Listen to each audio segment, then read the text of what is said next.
depois da mensagem, no final. Vocês têm CD gravado, não? Tem? Seguinte, então da próxima vez que vier, vamos combinar, você traz o CD, tá com você aí? Tá? Então, lá, pode expor lá depois no final. E a gente podia fazer o seguinte, combinar depois e ter um tempo maior para a gente louvar ao Senhor aqui, bom? Glória a Deus.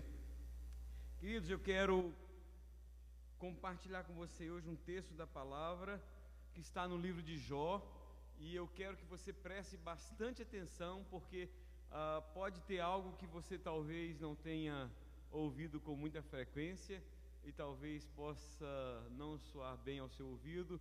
Então eu peço que você preste muita atenção nessa mensagem de hoje, tá bom? E quero que você me ajude a orar para que Deus ministre ao nosso coração hoje, amém? Você pode fazer uma oração comigo assim, bem silenciosa, mas deixando Deus ouvir o seu coração falar isso? A oração é assim: Deus, fala ao meu coração. Amém, em nome de Jesus. Jó capítulo 4.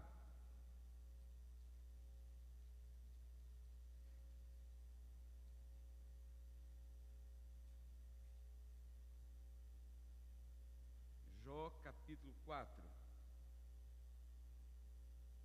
Mesmo como estão sentados os irmãos, mas com reverência no coração, vamos ler a palavra. Então respondeu Elifaz, o temanita, e disse: se intentar alguém falar-te, enfadar-te-ás? Quem todavia poderá conter as palavras? Eis que tens ensinado a muitos e tens fortalecido mãos fracas. As tuas palavras têm sustentado aos que tropeçavam, e os joelhos vacilantes tens fortificado. Mas agora, em chegando a tua vez, tu te enfadas. Sendo tu afligido ou atingido, te perturbas. Porventura, não é o teu temor de Deus aquilo que confias, e a tua esperança a retidão dos teus caminhos? Lembra-te, acaso já pereceu algum inocente? E onde foram os retos destruídos? Segundo eu tenho visto, os que lavram a iniquidade e semeiam o mal, isso mesmo eles cegam. Com o hálito de Deus perecem, e com o assopro da sua ira se consomem. Cessa o bramido do leão e a voz do leão feroz, e os dentes dos leãozinhos se quebram. Perece o leão porque não há presa, e os filhos da leoa andam dispersos. Uma palavra se me disse em segredo, e os meus ouvidos perceberam um sussurro dela.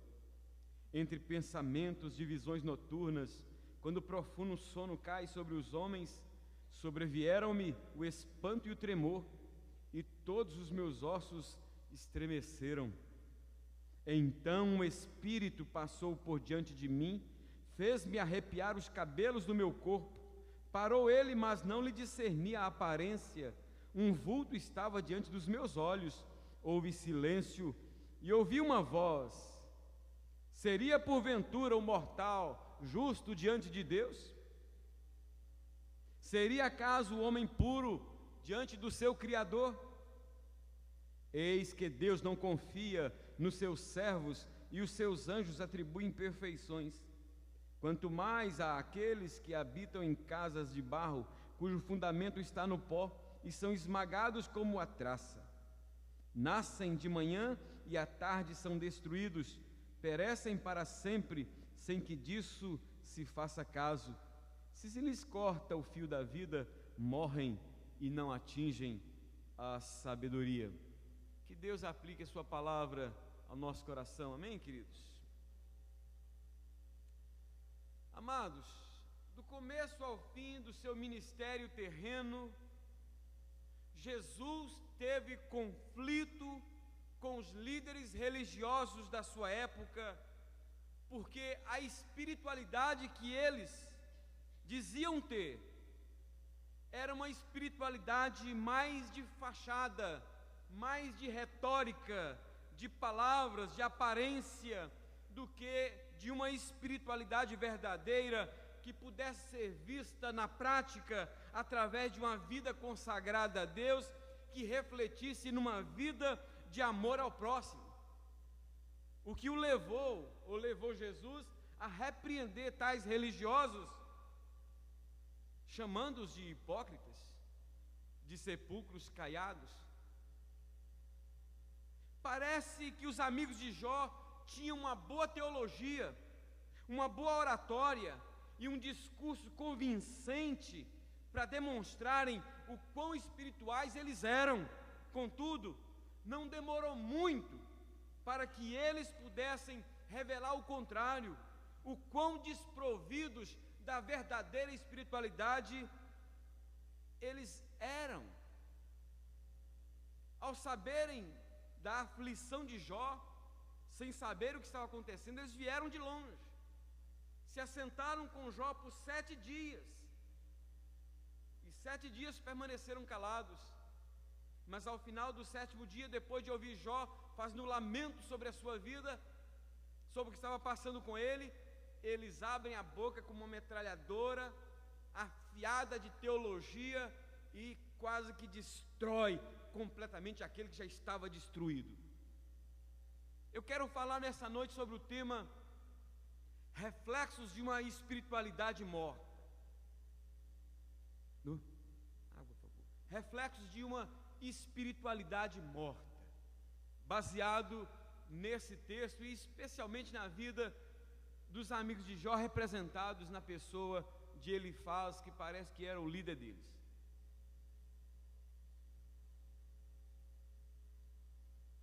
O que eu chamo de reflexos de uma espiritualidade morta?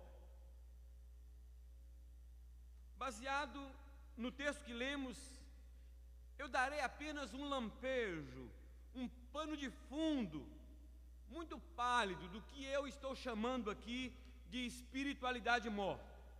Em primeiro lugar,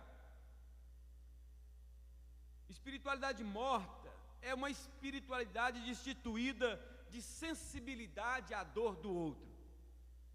É uma espiritualidade destituída de sensibilidade à dor do outro. Depois de perder seus 10 filhos e toda a sua riqueza, sendo ele o homem mais rico do Oriente, mas depois de perder 10 filhos e toda a sua riqueza num só dia, e depois de alguns dias de perder a sua saúde a ponto de ficar na pele e no osso, sem entender o que estava acontecendo, Jó fica em silêncio por um tempo. E ali se une a ele os seus amigos e também ficam em silêncio por um tempo. Mas ao final desses 7 dias de silêncio e reflexão, não aguentando a dor que o rasgava por dentro, Jó se levanta e começa a desabafar, chegando ao ponto de amaldiçoar o dia do seu próprio nascimento e a lamentar por que ele veio a este mundo, porque ele não morreu ainda no ventre da sua mãe. A dor era tão grande que ele dizia aos amigos que vieram consolá-lo: não tenho descanso, nem sossego, nem repouso, e já vem grande perturbação. Um atrás do outro, uma perturbação atrás da outra.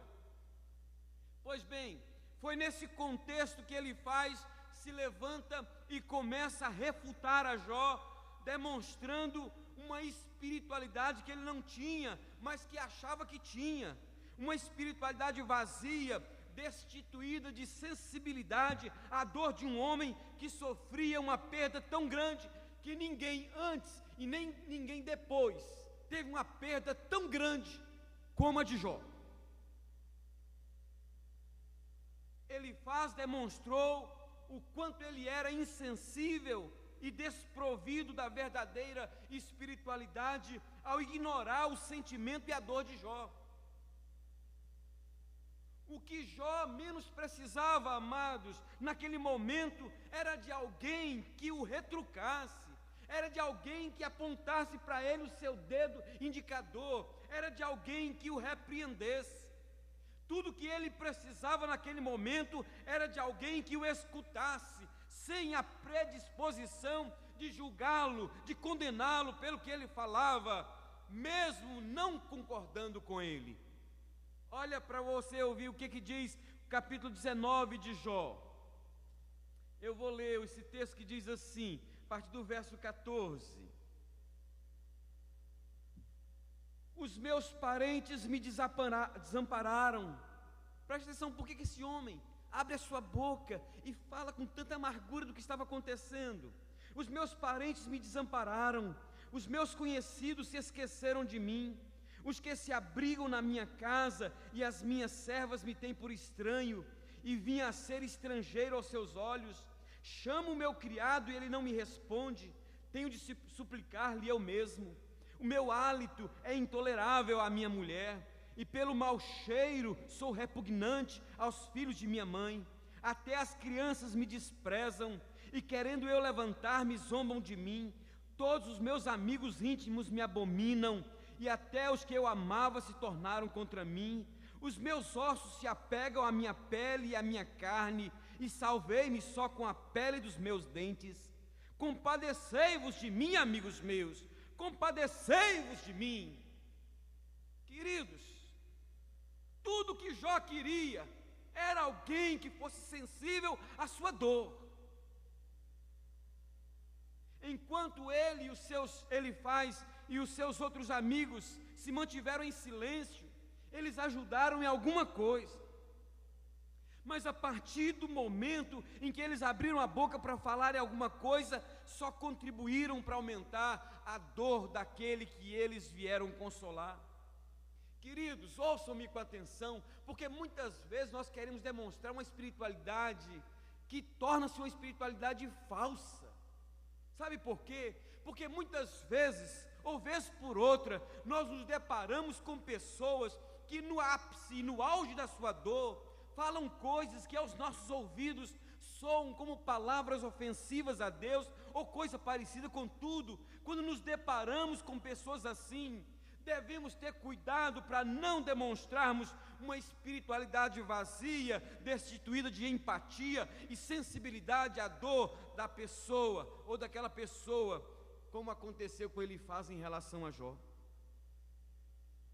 Creio que muitos de vocês, ou quase todos, devem conhecer a história daquela mulher que não tinha filho, mas que hospedava Eliseu, e Eliseu resolveu fazer alguma coisa por ela. E Eliseu começou a orar por aquela mulher, perguntou para ela e ficou sabendo que ela não tinha filhos, e orou para que ela tivesse um filho, e ela teve um filho. Um tempo depois, aquele garoto morre. E ela então leva o garoto, põe no quarto de Eliseu e vai ao encontro do profeta para falar o que havia acontecido. Vou ler apenas o verso 27 do segundo livro de Reis, verso 4, que diz assim: Chegando ela, pois, ao homem de Deus, ao monte, abraçou-lhe os pés. Então se chegou Geazi para arrancá-la, mas o homem de Deus lhe disse: Deixa-a, porque a sua alma está em amargura, e o Senhor me encobriu e não me manifestou. Quando aquela mulher se lança aos pés de Eliseu, chorando a morte do seu filho, qual foi a atitude de Geazi? Diz-nos o texto que ele se dirigiu em direção a ela para arrancá-la. Irmãos, a expressão aqui é arrancar.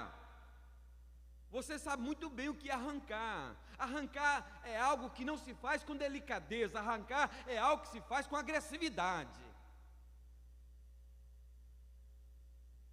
Esse homem não teve a menor sensibilidade para com as lágrimas daquela mulher que se prostrou aos pés do profeta.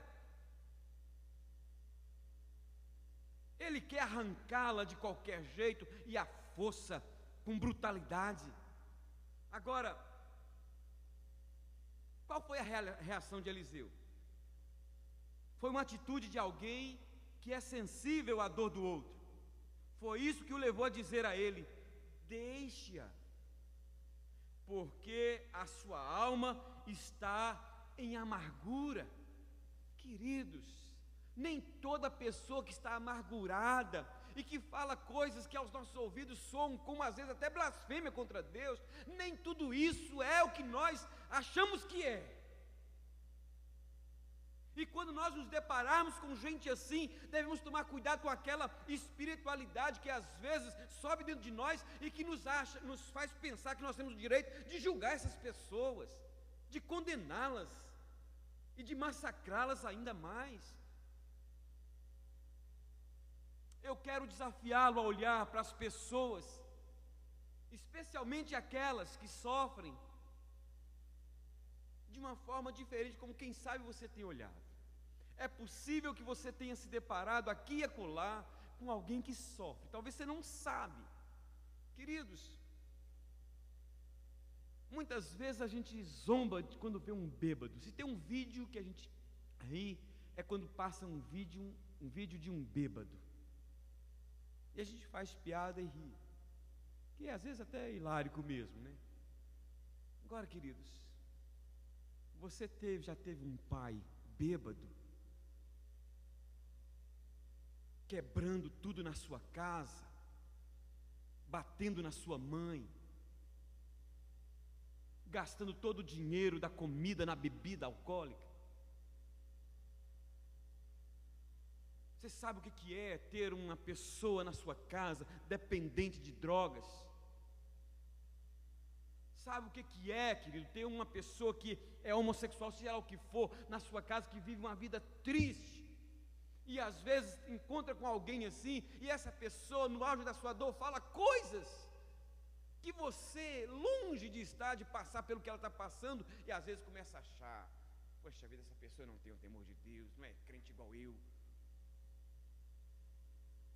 Não, querido, eu quero desafiá-lo a olhar para as pessoas com um pouco mais de sensibilidade.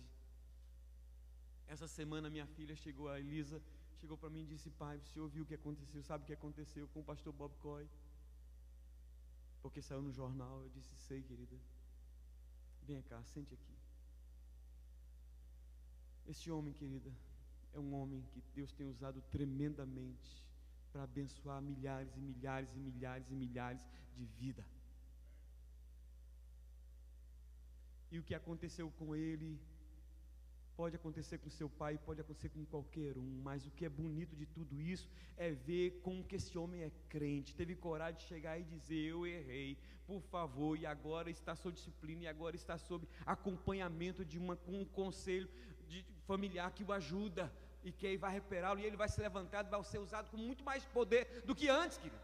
Eu disse: querida, ore por este homem, olha para este homem, mas não como alguém que caiu, mas como alguém que depende do Senhor. Oh, amados, talvez você não sabe, mas muito do que esta ou aquela pessoa diz em relação a Deus, em relação a si mesma, ou em relação a outras pessoas, pode ser o desabafo de quem está com a alma amargurada, o desabafo de quem não quer uma censura ou repreensão, o desabafo de quem quer apenas jogar para fora um pouco da sua dor, da sua tristeza, da sua amargura de alma e do seu sofrimento. Eu tenho lidado, irmãos, com muita gente. Eu sei que no meio dessas tem algumas que não, Deus sabe, mas eu tenho lidado com muita gente que está fora da igreja e que às vezes fala coisas que eu deixo para Deus julgar, mas muitas vezes muita gente que está ferida, machucada, às vezes por causa do pastor, às vezes por causa de alguém da igreja, ou por causa de alguma situação, gente que está sendo às vezes explorada, gente que está sendo massacrada, gente que está sendo usada. Eu tenho pedido: Deus, me faça entender essas pessoas, livra-me de julgá-las. Muitas vezes essas pessoas, quando começam a falar coisas assim, elas estão apenas desabafando. Se você se deparar com alguém assim,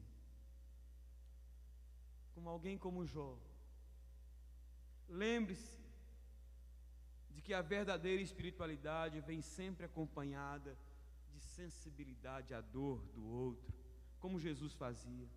Ele não esmagava a cana quebrada, nem apagava a torcida que fumega. Sabe o que significa isso? Que quando aquela cana estava quebrada, dizia, olha, isso não tem pressa, ele levantava e dizia assim, vai ainda recuperar. Quando só estava só aquela fumacinha, e disse, ninguém tem, ele, até que virava a chama de novo. Quanta gente na igreja e fora da igreja que só está na fumacinha, e às vezes só está precisando daquele soprinho. Daqui a pouco aquilo vira uma chama. Amém, queridos? Isso sim é espiritualidade verdadeira. Uma espiritualidade morta. Segundo lugar, uma espiritualidade destituída de misericórdia. Destituída de misericórdia. Apesar de se passar por uma pessoa muito espiritual e temente a Deus, ele demonstrou na sua forma de agir e de falar, o quanto ele era destituído dessa espiritualidade que ele achava que tinha, não apenas quando revelou ser uma pessoa insensível à dor do outro, mas também quando demonstrou a sua falta de compaixão, de amor e de misericórdia para com aquele que estava sofrendo. Amados, nós não estamos falando de uma perda qualquer, nós estamos falando de alguém que perdeu num só dia todos os seus filhos, 10 filhos, todos os seus bens, e logo depois perdeu toda a sua saúde, a ponto de ficar na pele e no osso, e como se isso não bastasse, o seu corpo ficou tomado de feridas que exalavam mau cheiro, e as pessoas se afastavam dele. Foi a um homem assim que Elifaz disse, preste atenção no que ele disse: lembra-te, acaso já pereceu algum inocente? Olha só a sutileza dessa palavra desse homem. Agora eu pergunto para você, ele está errado? Acaso já pereceu algum inocente? E onde foram os retos destruídos? Segundo eu tenho visto, olha só a prepotência, a arrogância deste homem. Segundo eu tenho visto, os que lavram a iniquidade e semeiam o mal, isso mesmo eles cegam. Você está acompanhando a sutileza da palavra deste homem? Porque a Bíblia fala que se você cega alguma coisa, você colhe alguma coisa. E ele aqui está induzindo que Jó está, na verdade, colhendo o que ele plantou. E no prolongamento da sua fala, no capítulo 5, verso 17, ele vai mais além e diz assim: bem-aventurado é o homem a quem Deus disciplina. Não desprezes, pois, a disciplina do Todo-Poderoso, porque ele faz a ferida e ele mesmo a cura. Ele fere e as suas mãos curam.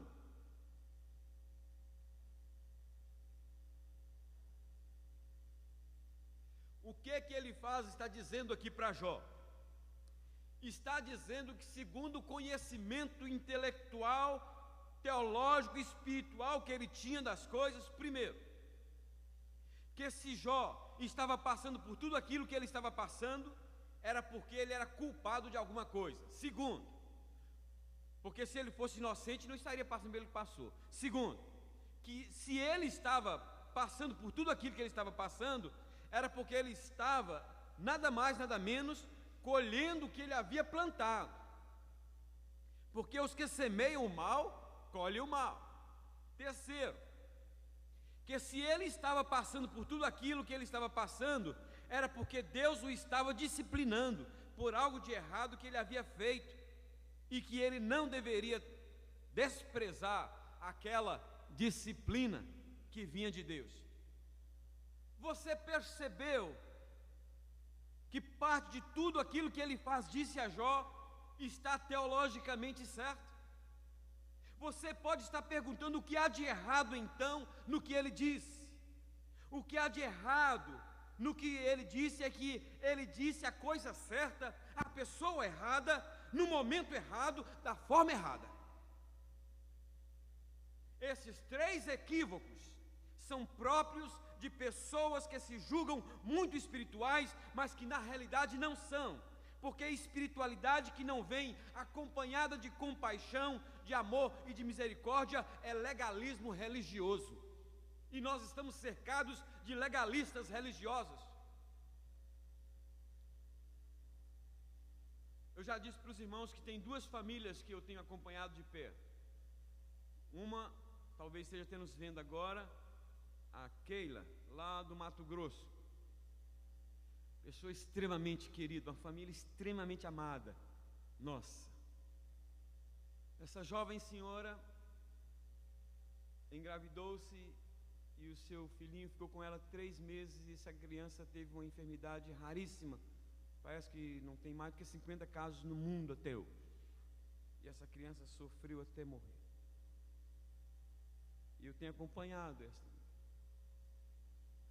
E uma das coisas que eu tenho dito para ela é: cuidado com quem você conversa. Porque você vai se acercar de crentes que nesta hora, muitas vezes, em vez de ajudar, eles só vão te ajudar a destruir. Porque ela está ainda naquela fase que não conseguiu ainda entender tudo isso que está acontecendo. E às vezes ela tem umas recaídas e chega gente para dizer muita coisa para ela. Esse é o primeiro caso que nós temos acompanhado. O segundo caso é aquele caso que eu disse para os irmãos, daquele casal amigo, muito querido também, cuja esposa ficou grávida e descobriu que a criança que estava sendo gerada estava com síndrome de Down. E antes que a criança nascesse, uma dessas pessoas espirituais disse para ela que aquilo só poderia ser um castigo de Deus e que eles deveriam se arrepender de algum pecado que haviam cometido. Oh, irmãos, como aquilo machucou o coração daquele casal. E eles me ligaram e eu liguei para eles e em lágrimas nós conversamos a respeito disso.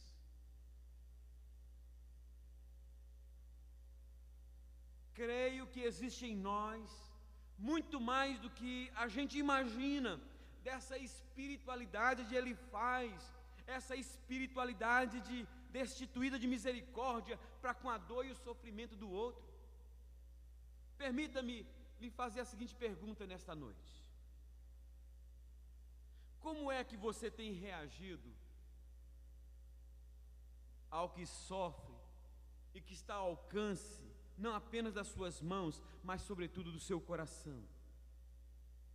Você tem demonstrado amor, solidariedade, compaixão, misericórdia para com essa pessoa?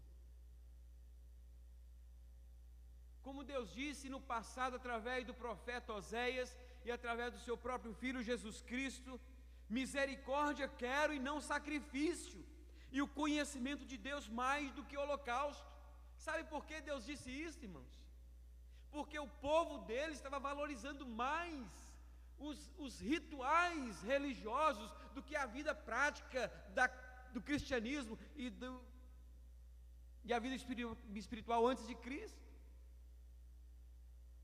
Mais do que um ritual de culto, Deus estava interessado em ver esse culto traduzido em atitude, em atos de amor, de bondade e de misericórdia da parte daqueles que o adoram.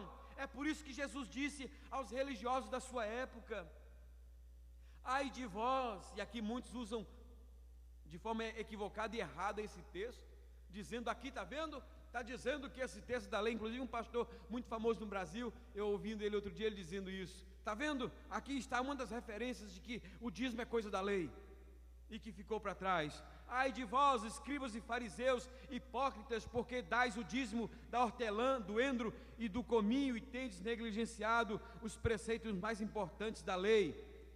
Que preceitos são esses? A justiça, a misericórdia e a fé.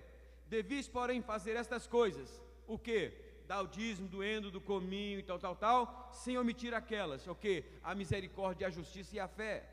Agora, a justiça, a misericórdia e a fé é da lei? Não. Mas Jesus estava falando para judeus, então ele tinha que usar nesse contexto, dentro dessa realidade. Mas os irmãos entenderam o que Jesus disse? Vocês estão simplesmente cumprindo parte do culto ritual, que é trazer os dízimos, mas estão negligenciando o amor e a misericórdia. Essas duas coisas têm que caminhar juntas, não podem ser divorciadas, não podem ser separadas. Meu irmão,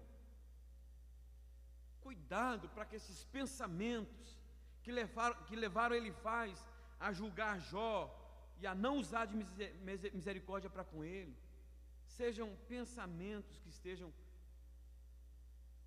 presentes também na sua mente e no seu coração. Cuidado com essa espiritualidade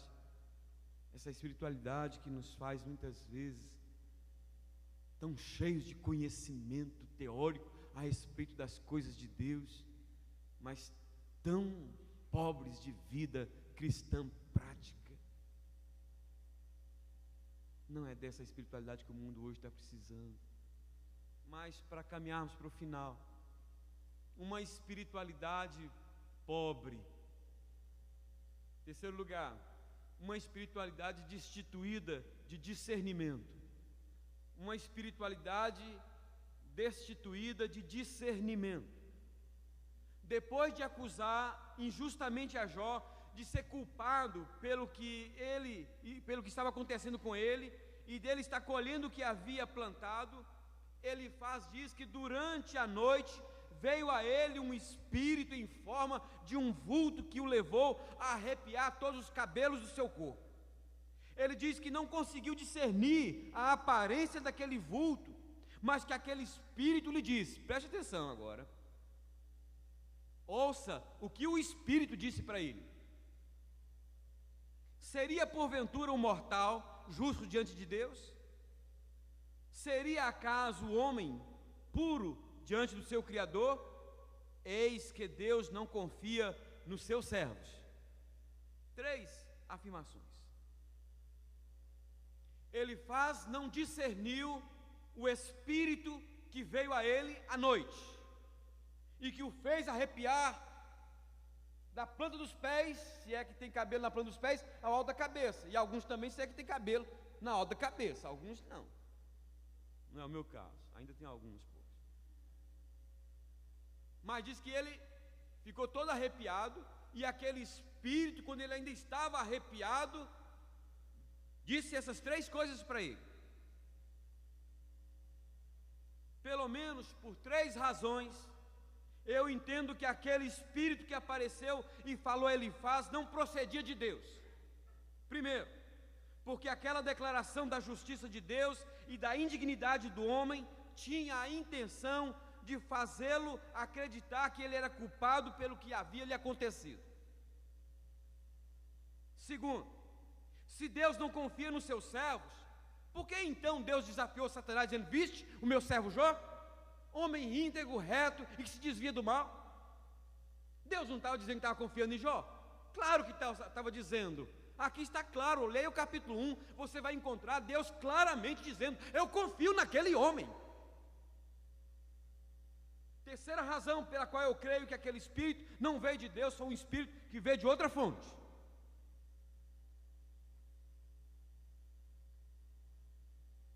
Porque no final dessa prova que Deus permitiu que Jó passasse, Deus repreende a Elifaz dizendo que ele não falou a seu respeito do que era reto. Agora, ouça com atenção o que Deus diz para Elifaz. Vou lá para o capítulo 40 de Jó, verso 7.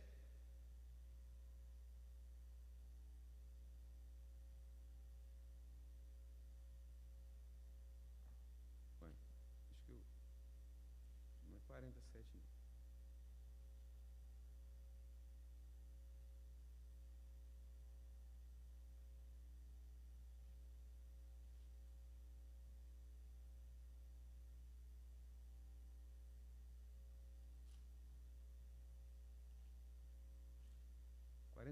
É isso? 42, 7. Tendo o Senhor falado essas palavras a Jó, o Senhor disse também a Elifaz, o temanita. Agora ouça o que Deus diz para ele: a minha ira se acendeu contra ti e contra os teus 2 amigos, porque não dissestes de mim o que era reto, como o meu servo Jó. A minha ira se acendeu contra ti, porque não disseste de mim o que era reto. Quando você fala de Deus, ainda que seja aquilo que seja certo a respeito dele, mas num contexto diferente, numa situação diferente, muitas vezes uma verdade pode se transformar numa mentira. Uma verdade pode se transformar na mentira. Irmãos, ouçam com muita atenção o que vou lhes dizer agora. Quanto mais próximo do fim dos tempos nós estamos chegando, mais falsos profetas irão se levantar para confundir as pessoas. Falar algumas verdades a respeito de Deus não faz de mim uma pessoa digna de ser levada a sério e muito menos uma pessoa digna de ser seguida, como se eu fosse um verdadeiro servo de Deus. Uma verdade a respeito de Deus dita fora do seu contexto, dita na hora e a pessoa errada, pode se tornar uma grande mentira. Foi por isso que Deus disse a Elifaz, que ele disse a seu respeito o que não era reto, e o repreendeu por isso. Devemos tomar muito cuidado nos dias de hoje, onde tem tanta gente levando outros a se arrepiarem e a falarem coisas como se tivesse sido uma experiência sobrenatural com Deus, quando na realidade tem tido uma experiência com outro espírito. Via de regra, experiências como essas e esse tipo de mensagem pode até nos fazer arrepiar, mas não gera nenhuma mudança em nosso homem interior e nem nos leva a uma comunhão mais profunda com o Senhor. De vez em quando eu me relaciono com muitos pastores de muitas denominações e muitos crentes de várias denominações, e de vez em quando alguns dizem: o culto foi maravilhoso. Eu falei: o que aconteceu lá? Possessão demoníaca, muita gente caiu. Eu falei: houve manifestação de Deus, da presença de Deus, e muita gente se levantou, restaurada, transformada. Oh, mas eu fiquei todo arrepiado quando cantou aquele hino. Deus estava naquele lugar. Deus está aqui, independentemente de eu arrepiar ou não. A palavra dele me declara que ele está aqui. Muitos crentes, amados, vivem em busca de dons, especialmente dos dons que os promovem diante dos homens. Outros se orgulham de terem este ou aquele dom, mas parece que o dom que a igreja mais está precisando nos últimos dias é o dom de discernimento. Por falta desse dom, veja bem que eu não estou dizendo que não precisa dos outros, amados, eu estou dizendo que nós precisamos muito desse dom de discernimento, porque muitas vezes nós achamos que o fato das pessoas terem dons faz delas pessoas espirituais. Nós temos que entender que ter dom é uma coisa completamente diferente de ser espiritual. Você pode não ser uma pessoa espiritual que vive em comunhão com Deus, uma vida santa e reta na presença do Senhor, e ter dons e usar os dons e ser usado pelos seus dons.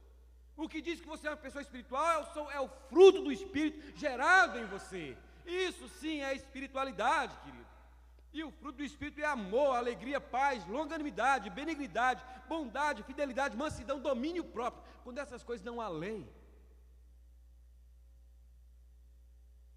Por falta desse dom de discernimento na igreja, muitos crentes têm levantado, ou têm levado aqueles que se arrepiam diante de certos espíritos a serem aceitos e honrados como verdadeiros homens e mulheres de Deus, quando na verdade não são. Muitos desses irmãos não passam de mercenários, vigaristas e falsos profetas. São homens que se arrepiam diante de certos espíritos, mas não tremem diante de Deus. Presta bastante atenção na leitura do texto que vou fazer agora.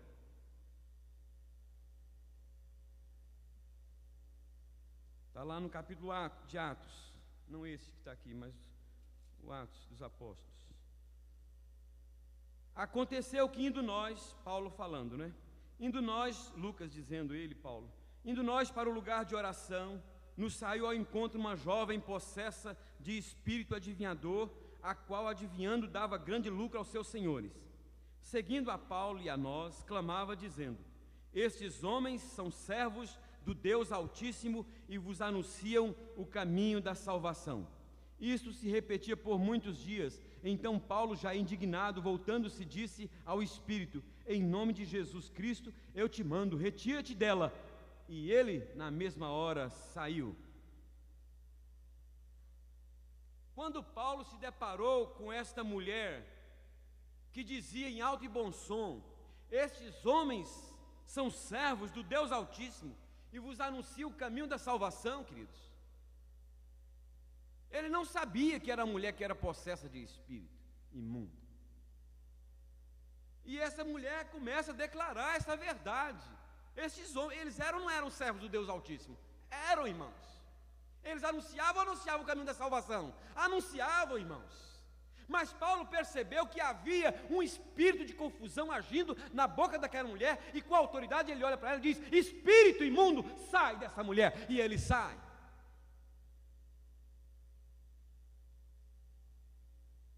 Eu fico pensando, se fosse se eu não iria acertar o colarinho, a gravata do meu colarinho, e assim estufar o peito, dizendo: tá vendo? Está dizendo que eu sou o servo do Deus Altíssimo. Então, ouça-me. Talvez ficar cheio de vaidade, de orgulho, de presunção. Alguém está me referendando, está me dizendo: aí, olha, o servo de Deus aí. Nós gostamos dessas coisas, né, irmãos?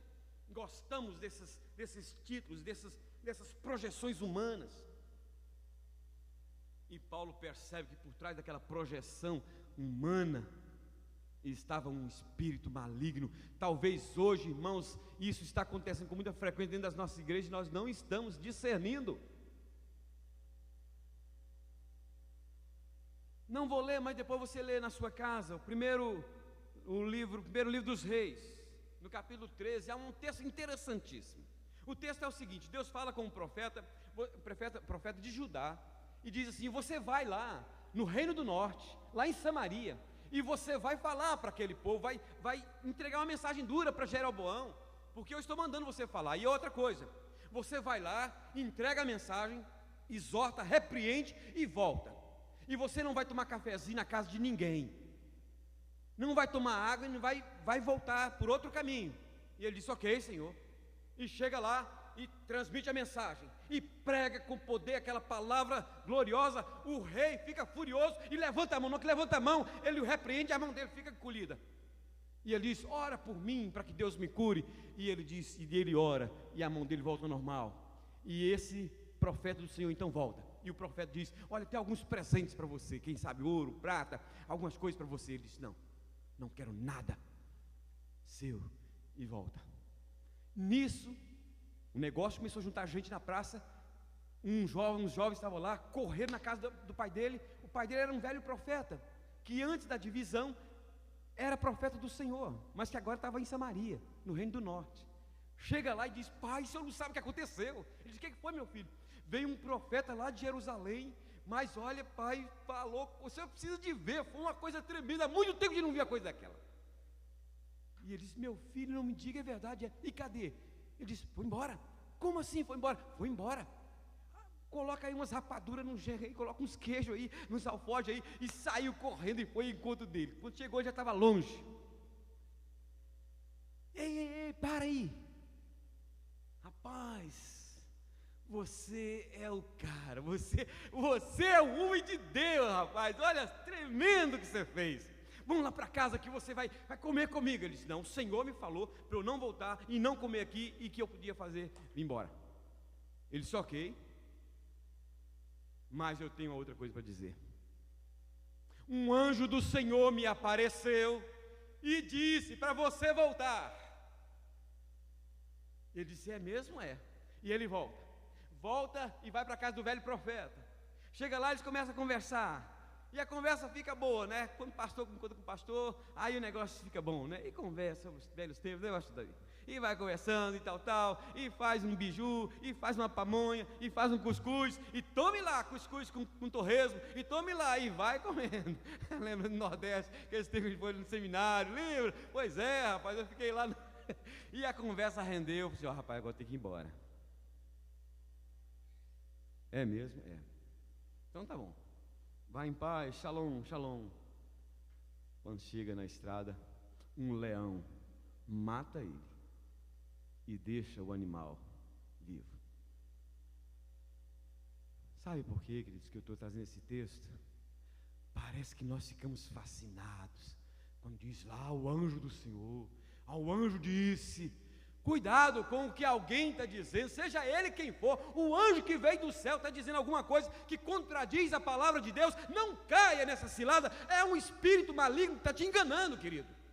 Paulo diz que ainda que um anjo venha do céu e anuncie outro evangelho que não seja esse que eu estou pregando, seja anátema, não aceite, não ceda. Mas parece que nós, crentes, irmãos, estamos nos tornando crentes imaturos, crentes sem conhecimento da palavra, que estamos nos deixando levar por todo e qualquer vento de doutrina, eu falava baboseira, não vou falar não, mas essas coisas que estão aí sendo pronunciadas, esses púlpitos, em que eu fico, misericórdia, Senhor. E aí, rodopia e faz não sei o quê, e aí eu falo assim, e aí, e quem resolveu? Outro dia um colega meu veio me dizendo, muito amigo meu, rapaz, você viu o que aconteceu lá na igreja, a vigília, o que aconteceu? Rapaz, vai ter tanta gente que caiu. Eu falei, é mesmo? É, rapaz, o cara é poderoso, o cara lá da vigília, sopra, o cara cai, faz assim, cai e tal. Eu falei, rapaz, quanto tempo tem isso? Já tem uns dias aí, vai de outra vigília. Eu falei, é mesmo? É. E como é que está a vida das pessoas que caíram? Como assim? Ué, tem que estar melhor? Não, esse negócio de cair, levantar, cai, esse negócio, tem que... Não tem problema de cair, mas agora tem que levantar melhor, irmão. Tem que parar com esse negócio, querido. É a palavra. Tem que deixar guiar pela palavra. O anjo mandou dizer isso para você. É isso que te digo, hein? Mas o que você me diz? O que você está me dizendo? Entendeu? Eu creio que Deus nos usa hoje, irmãos, de muitas maneiras, como foi a palavra pregada, muito abençoada domingo passado pelo pastor Davi, tantas maneiras que Deus usa. Mas você vai perceber, inclusive nas palavras que ele pregou, e na que eu tenho pregado, e que todo homem sede de Deus prega, Deus nunca se contradiz naquilo que diz. E aqui já está a verdade para nós. Amém, queridos? Há muitos crentes hoje sendo enganados por espertalhões, bons de oratória, que usam certas porções da Bíblia para enganarem aqueles que não conhecem a palavra e que se deixam guiar unicamente pela boa fé. Eu acho que a pessoa é gente boa. Cuidado para que você não seja um deles. Há muitos profetas e profetisas enganando muitos crentes por aí, como a médium de Endor enganou a Saul, falando a ele como se Deus estivesse falando por seu intermédio, mas era uma feiticeira que estava falando. Estou vendo aqui alguém se levantando com esse aspecto, e Saul disse, é Samuel. Na aflição dele, ele interpretou sendo Samuel que estava se levantado, e era um espírito maligno que estava se levantando. Porque se fosse Samuel, não estaria se levantando, ele estaria descendo. Samuel não estaria lá embaixo. Segundo a teologia judaica. Queridos, eu quero concluir essa mensagem convidando a fazer uma autoanálise a respeito da sua espiritualidade. Sua espiritualidade, sua fé em Deus, sua nova vida em Cristo tem te levado a agir como Ele faz? Quando você se depara com alguém que está passando por algum problema? Você é o tipo daquele crente que quando encontra alguém que está sofrendo, você se vê no direito de poder, de vez em quando encontra alguém, pastor, eu não gosto de ir em velório porque eu não sei o que falar. Eu falei assim, irmão, se você continuar assim, você vai ser uma bênção. Porque a pior coisa é você ir no velório e falar o que você não deve falar. Velório, maioria das vezes, não é para você falar nada. É para você só chorar com quem está chorando. Mas muitos de nós, às vezes, achamos que nós precisamos. Querido, eu já passei, já perdi meu pai, já perdi minha mãe. Agora, recentemente, o pai da Jandira, a Jandira perdeu o pai dela. Olha, a gente sabe por experiência própria, você que já passou sabe disso. Não significa dizer que às vezes alguém não pode mencionar uma palavra de consolo para o seu coração, mas nada que ninguém diga, só o Espírito Santo, querido. Só o Espírito Santo é que consola o seu coração. E às vezes você só encosta na pessoa e o Espírito Santo já ministra para ela coragem, ministra vida. Para de achar que você é aquela pessoa entendeu? Para você não ser igual ele faz. Achar que você tem uma espiritualidade tão grande que você tem a palavra para ajudar aquela pessoa. Agora, se você for a pessoa que Deus vai usar, você vai perceber isso, claro. Aí você vai falar a palavra certa, na hora certa, do jeito certo. É diferente. E a pessoa vai sentir que é diferente. Não vai ficar revoltada igual Jó ficou quando ouviu aquela palavra. Ela vai dizer assim: poxa, querido, como foi de Deus, como foi bom você vir aqui. Eu acho que você já teve essa experiência, não? Eu quero lembrar para você uma história que Jesus contou. A história é a seguinte: alguém chega para Jesus e pergunta assim: mestre, qual o mandamento mais importante? Jesus fala assim: olha, tem um aí que é poderoso. Qual é? Amarás o Senhor teu Deus de todo o coração, de toda a tua alma, de toda a tua força, de todo o teu entendimento. E o segundo também poderoso é ir o teu próximo como a ti mesmo. Mas quem é meu próximo? Ele disse: olha, eu vou te contar uma história aqui para ver se você consegue saber quem é o seu próximo. É o seguinte: tinha um senhor, um moço, que foi para Jericó. Saiu daqui de Jerusalém e foi para Jericó. No meio do caminho, os assaltantes passaram a mão nele. Não foi lá no Rio de Janeiro, não, nem foi no Brasil, mas foi no caminho para Jericó. Passaram a mão nele e, olha, arrebentaram o sujeito todinho, roubaram, deixaram o camarada semi-morto. Mas aí, algumas horas depois, passou um sacerdote. Hein? Passou.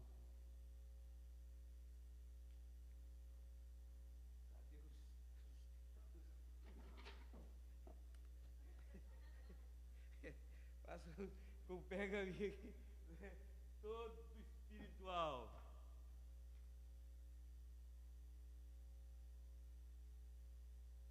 Você já viu o olhar de gente espiritual?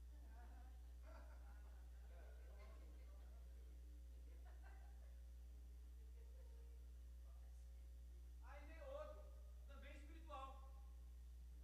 Um levita. Quem era o levita? O levita cuidava das coisas de Deus. Com o rolo, né, com os pergaminhos, quem sabe, levando aqui ao peito, porque ele amava a palavra.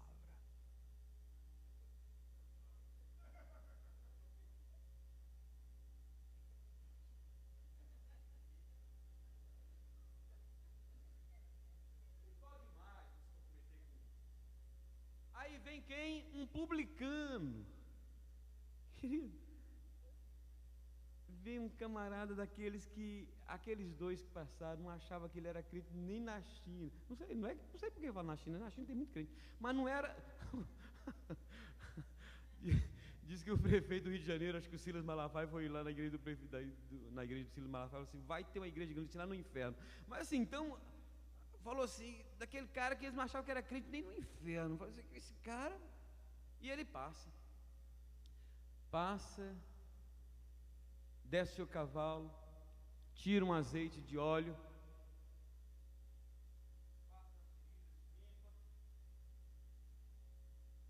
levanta o cara, coloca no cavalo e vai a pé puxando. Chega numa estrebaria, chega numa pensão e diz para o dono: olha, isso aqui é o pagamento por tantos dias, que mais ou menos que vai dar a recuperação dele. Mas se for preciso, continue cuidando dele que eu pago quando eu voltar. E os olhos dele desse tamanho. Deus falou assim: quem você acha que foi próximo do que caiu? Foi o que cuidou, né? Pois é, vai tu e faz o mesmo. O que Jesus está dizendo? Deixa a sua espiritualidade sair da aparência, da religiosidade, não é? Deixa a sua espiritualidade ser vista no amor ao próximo, no servir ao outro. Oh, querido, eu queria convidar você nesta noite, em nome de Jesus, a romper às vezes com certas coisas que a religião vai colocando na nossa cabeça, mesmo a religião evangélica, vai colocando em nós, vai nos fazendo assim, sabe, como se fosse bonecos, como se fosse. Vamos pedir a Deus: Deus, faz de mim uma pessoa que demonstra a sua espiritualidade no amor ao próximo. Foi assim que o Senhor fez. Amém? Ó Senhor, me perdoa, Senhor, quando muitas vezes eu não demonstro a minha espiritualidade através da sensibilidade à dor do outro. Me perdoa quando às vezes não demonstro a minha espiritualidade através da compaixão e da misericórdia ao que precisa da minha mão estendida. Me perdoa, Senhor, quando a minha espiritualidade não é vista através de discernimento, para discernir o que vem do Senhor e o que não vem, e abandonar o que não vem e aceitar o que vem de Ti, Pai. Eu peço que o Senhor abençoe os meus irmãos também, Senhor. Nós estamos vivendo dias tão difíceis, Deus, em que está faltando tanto essa espiritualidade que Jesus demonstrou quando esteve entre nós.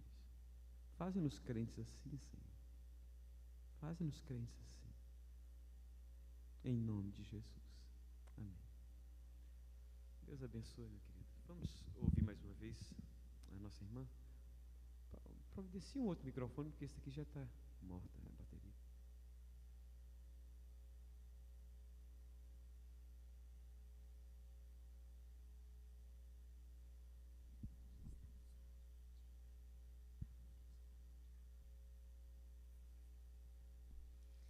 Eu tenho 5 filhas e todas as vezes que elas saem de casa e ligam para mim, pode ligar 5 vezes que ela fala, benção, mãe.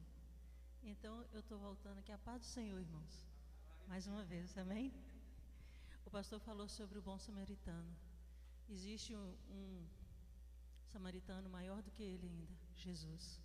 Jesus olhou pela sua dor, olhou para a sua dor, olhou para a minha dor, dor física, dor de enfermidade, e olhou também para aquela dor que quando às vezes a gente erra, a gente peca. Ou dor terrível é quando a gente peca e não tem com quem conversar. O Senhor olhou para essa dor que você sentiu ou que você sente e pegou uma cruz e morreu por você. Caminhou uma estrada de dor, sendo chicoteado, sendo coroado com uma coroa de espinho. E Ele fez isso porque Ele ama você, porque Ele ama a mim. Semana que vem vamos estar comemorando a Páscoa. Vamos refletir no amor de Jesus. Vamos nos alegrar que Ele morreu, mas Ele ressuscitou para nos dar a salvação. Amém? Glória a Jesus.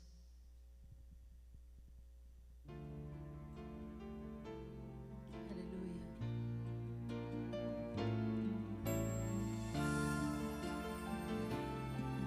Te amamos, Jesus.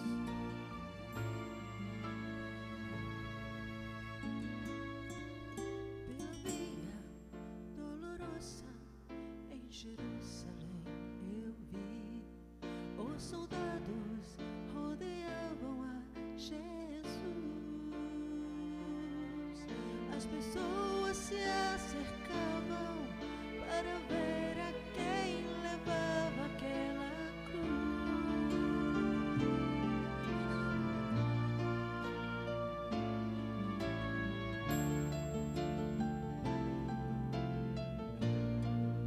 Ouça bem. Ele sangrava das feridas, sangue quente a correr, a coroa de espinhos na cabeça, tropeçava a cada passo ao ouvir o gritar daquela multidão. Aleluia, Jesus. Por la via dolorosa, tristeza en Jerusalén, los soldados le abrían paso a Jesús, mas la gente se acercaba para ver a quien llevaba aquella cruz.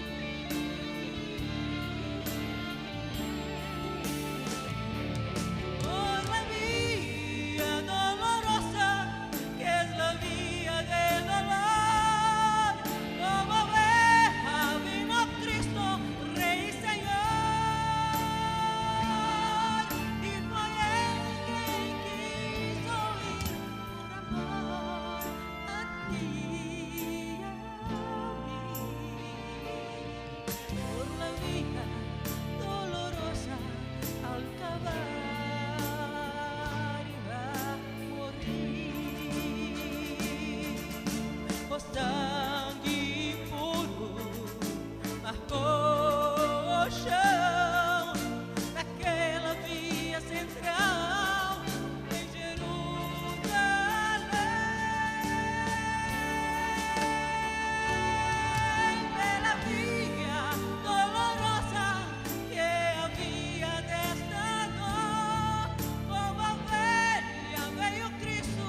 amém? Glória a Deus. Como os irmãos colocaram de pé, lembrando que a semana que vem eu queria que cada um fizesse um esforço para trazer mais um visitante para estar conosco, participar do nosso culto da Páscoa no domingo que vem, tá bom? Os visitantes, por favor, após o culto, vamos todos para o salão. O culto vai continuar lá, né? Que Deus te dê uma semana abençoada. Aliás, antes da bênção apostólica, desejo uma semana abençoada para quem está do seu lado, em nome de Jesus.